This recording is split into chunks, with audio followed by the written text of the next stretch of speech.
Because if I'm not doing it, nothing is going to happen. So I know I need to sit there. And I have also done, after ABBA, I have done several solo records. For years, ABBA fans believed they knew everything about Benny Andersson and Agnetha Faltskog's legendary partnership. But just recently, Benny dropped a revelation no one saw coming.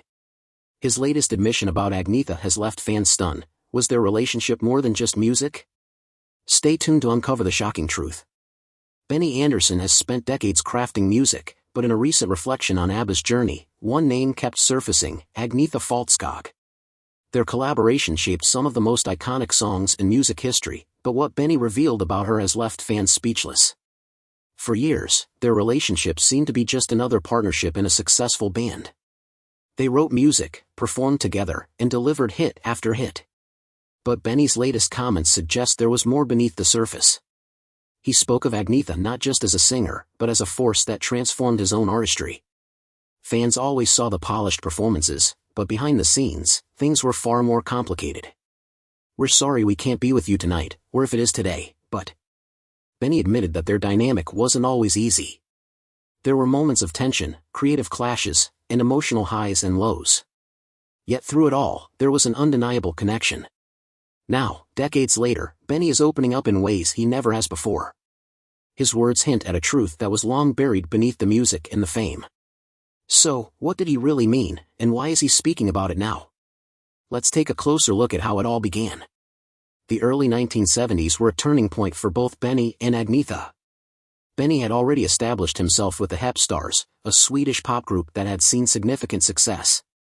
Meanwhile, Agnetha was making a name for herself as a solo artist, her hauntingly beautiful voice capturing the attention of industry insiders. When they met, it wasn't just a casual introduction, it was the spark of something much bigger. Both had ambitious dreams, but neither expected that their collaboration would redefine popular music.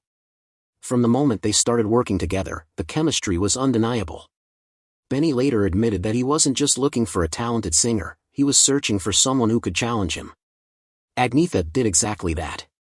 She wasn't afraid to push back, to add her own emotional depth to the music, and to bring a fresh perspective. But creative chemistry can be a double-edged sword. While their partnership led to extraordinary music, it also led to tension.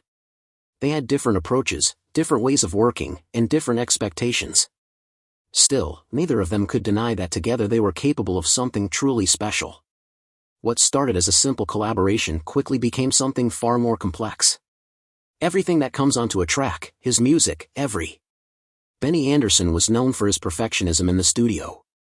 He demanded the best, every note, every lyric, every harmony had to be flawless. He wasn't one to settle for good enough. Agnetha, on the other hand, brought a deep emotional sensitivity to every song she performed. Her voice had a way of capturing pain and joy simultaneously, creating an unmistakable sound that set ABBA apart from other bands of the time. But this drive for perfection wasn't always easy. Benny pushed Agnetha harder than most, expecting her to deliver vocals that carried the full weight of emotion. He knew her potential, but at times, the pressure was overwhelming. Some sessions were grueling, lasting for hours as Benny fine-tuned every detail. Agnetha, though incredibly talented, sometimes felt exhausted by the constant pursuit of musical excellence. And yet, those very struggles led to some of ABBA's greatest hits. "Well, we were together on a social basis, they were both singers, we were both in our bands," and looking back, Benny now acknowledges how much he relied on Agnetha's talent. Without her, their music wouldn't have had the same emotional depth. He admits that he didn't always realize just how much she shaped ABBA's sound until years later. But the music wasn't the only thing taking its toll. Fame was too. ABBA's rise to international fame was meteoric.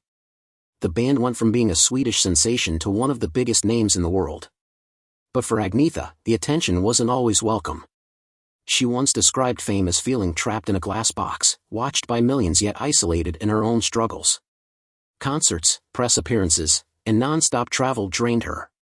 While she remained graceful in public, behind the scenes, she struggled with the overwhelming exposure. Benny, though more reserved, saw what was happening. He wasn't as affected by the limelight, preferring the quiet work of composing and producing, but he couldn't ignore how fame was impacting Agnetha.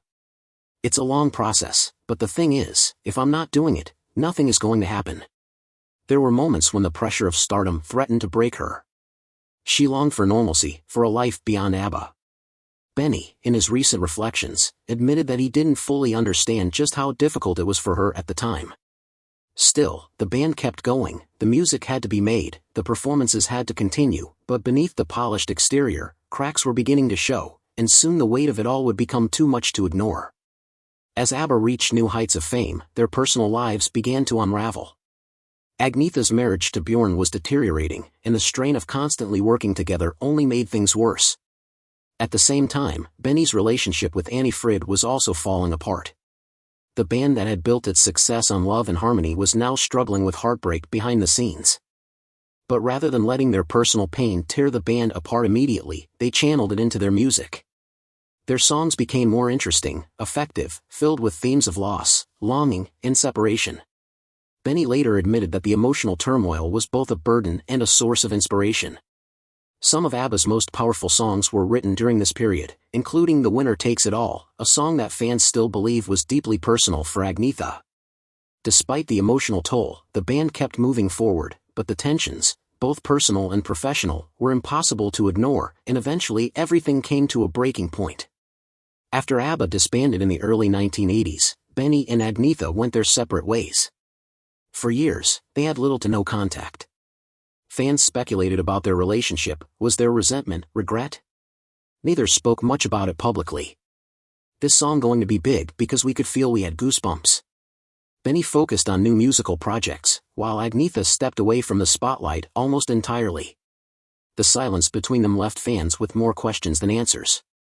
But now, decades later, Benny is finally opening up about that time.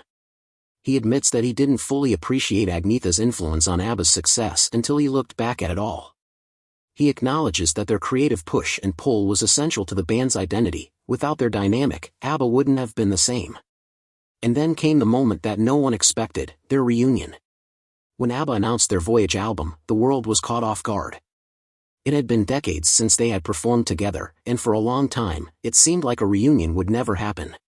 Benny and Agnetha, who had worked so closely in the past, had gone years without speaking much about their time together. But as time passed, something changed. For years, Benny had avoided dwelling on the past. He had moved on to other musical projects. People think that we were better 40 years ago, fine, and the ladies composing for orchestras and writing for theater. Meanwhile, Agnetha had chosen a life away from the public eye, releasing music sporadically but largely keeping to herself. The idea of them ever working together again seemed impossible, but something brought them back. Maybe it was the realization that their music still meant so much to people, maybe it was unfinished business, or maybe, just maybe, Benny had started to see their relationship in a new light. When they stepped back into the studio, it was no longer about chasing perfection or dealing with the pressures of the past. This time it was different. There were no expectations, no deadlines, and no pressure to prove anything. It was just about the music, the thing that had always connected them, even when everything else fell apart. Benny, for the first time, spoke openly about how much he admired Agnetha's artistry.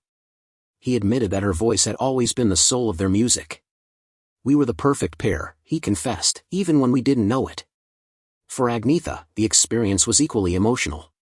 She had spent years trying to escape the weight of fame, but returning to ABBA after all these years felt different. This time, there was no pressure to be the face of a global phenomenon. Instead, she could just enjoy the process of creating music again. She later reflected on the reunion, saying, "There was a time when I thought I had left it all behind, but something about coming back felt right. We've all changed, and maybe that's why it works now." For fans, seeing Benny and Agnetha back together, older, wiser, and with a newfound respect for each other, was nothing short of magical. It was proof that no matter how much time passes, true artistic bonds never really fade. Today, ABBA's music continues to resonate with audiences worldwide. Their songs aren't just pop hits, they are emotional time capsules, reflecting the highs and lows of their journey. Benny and Agnetha's relationship, one of admiration, challenge, and artistic brilliance, is at the heart of it all. What do you think? Share your thoughts in the comments, and if you love deep dives into music history, check out our next video. You won't believe what we've uncovered.